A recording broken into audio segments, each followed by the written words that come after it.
Plato, a towering figure in the history of thought, was a great thinker from ancient Greece. His profound insights and philosophical explorations continue to resonate with us today. His ideas, born in a world vastly different from our own, still shape our world, influencing everything from political theory to ethical considerations. He cared deeply about how we live, about the quality of our lives, both individually and collectively. And more importantly, he pondered how we might live better, striving for a more just and fulfilling existence. His city, Athens, was in turmoil, a place of political intrigue and social unrest. And the unjust execution of his teacher Socrates, a man he deeply admired, shook him to his core, leaving an indelible mark on his thinking.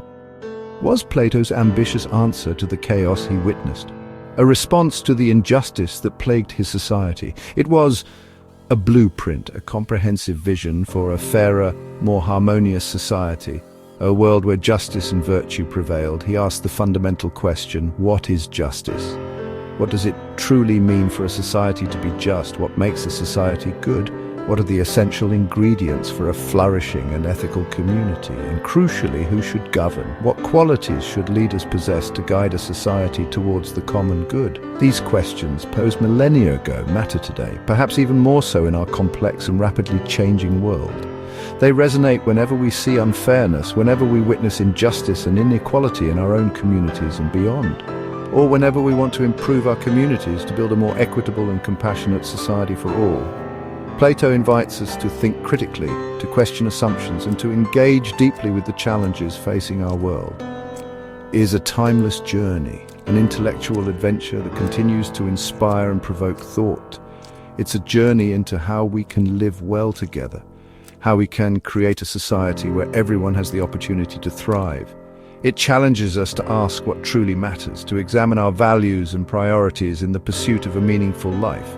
Ultimately, it's about finding real happiness, a happiness rooted in virtue, justice, and the pursuit of wisdom, not just for ourselves, but for everyone, recognizing that our individual well-being is inextricably linked to the well-being of the whole community. Plato, with unwavering conviction, believed a better world was possible, a world guided by reason and justice. And through he wanted to show us the path, to illuminate the way towards a more just and fulfilling future for all. Plato, the renowned philosopher, envisioned an ideal city, a concept he termed Kallipolis. It wasn't just any city, it was a place meticulously designed for order and harmony, where every element worked in concert. Within Kallipolis, everyone had a special designated role, a specific contribution to make, working together seamlessly for the common good of all its citizens. Imagine a community garden. One plants seeds with care, another waters, nurturing the young sprouts, and someone else harvests the ripe vegetables. Together, through their combined efforts, they create abundance, a shared prosperity for the entire community.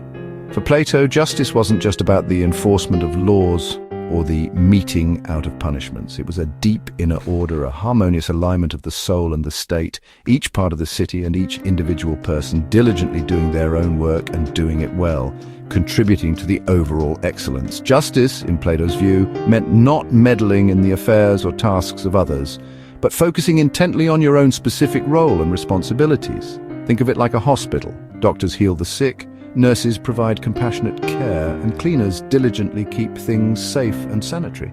If everyone tried to do everything, stepping outside their expertise, chaos would inevitably follow, disrupting the delicate balance. Justice, therefore, is this vital focus, this dedication to one's own craft, everyone contributing their unique talent and skill to the greater whole. When this happens, society thrives, reaching its full potential, and individuals find purpose and fulfillment in their contributions. Plato profoundly saw this harmonious arrangement as the very heart of fairness and societal well-being. When each person diligently does their part, fulfilling their designated role, the city as a whole flourishes, achieving prosperity and stability. That's his enduring vision of a just and equitable society, a Kallipolis where everyone contributes to the common good. Plato divided society into three groups based on natural talents. First, the rulers, philosopher kings or queens, chosen for wisdom and love of the common good. Next, the guardians, brave protectors who defend the city and uphold the ruler's decisions. Finally, the producers, farmers, builders, craftspeople and traders who provide for everyone's needs. Each group has a vital role. Rulers guide with wisdom, guardians protect with courage, producers create and sustain. Plato's aim wasn't a rigid class system, but a society where everyone's talents served the good of all. Education helped people find their true place. The goal, everyone giving their best according to their nature. Not unfair power, but shared purpose. That's the foundation of his ideal city. Plato saw the city as a reflection of the soul. Both have three parts: reason, spirit, and appetite. Reason is our thinking, logical side, seeking truth and wisdom. In the city, reason is the rulers guiding all. Spirit is courage and willpower, the guardians protecting what reason values. Appetite is our basic desires, the producers meeting the city's needs. These parts aren't bad, they just need balance. When reason leads, with spirit's help, and appetite follows, both soul and city are just and happy. Our inner peace and our community's peace are deeply connected. Justice is harmony, inside us and in society. When each part does its job, guided by reason, we flourish. That's Plato's recipe for happiness: harmony within, harmony without.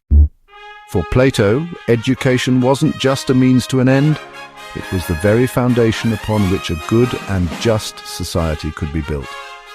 He believed that a well-educated populace was essential for the flourishing of any civilization. It wasn't just about the rote memorization of facts and figures, the simple accumulation of knowledge, but about shaping character, instilling a sense of civic duty, and nurturing virtues like courage, temperance, and wisdom. Education, in Plato's view, was a journey of self-discovery, helping people to understand their own true nature, their strengths and their limitations. It was about finding one's place in the grand scheme of things and discovering their best role within the community. Rulers in particular needed deep and rigorous study, delving into math, exploring the harmonies of music, and engaging in profound philosophical inquiry, to cultivate the ability to perceive the highest truths and govern with wisdom and justice. Only those who had truly understood the nature of the good, according to Plato, were truly fit to lead and guide society. All citizens, regardless of their social standing, received training that was carefully tailored and suited to their specific roles within the community. Guardians, for example, underwent rigorous physical training to cultivate discipline and strength, while producers and artisans learned useful and practical crafts to contribute to the economic well-being of the city. The ultimate aim was to cultivate well-rounded individuals, each contributing meaningfully to the collective good. Plato's vision of the Republic is a bold and ambitious one, a society founded on reason, justice, and the pursuit of harmony for all its citizens. His ideas continue to be debated and scrutinized to this day, but the fundamental questions he raised about education and society remain as relevant as ever. What truly constitutes a good society, and how do we achieve it?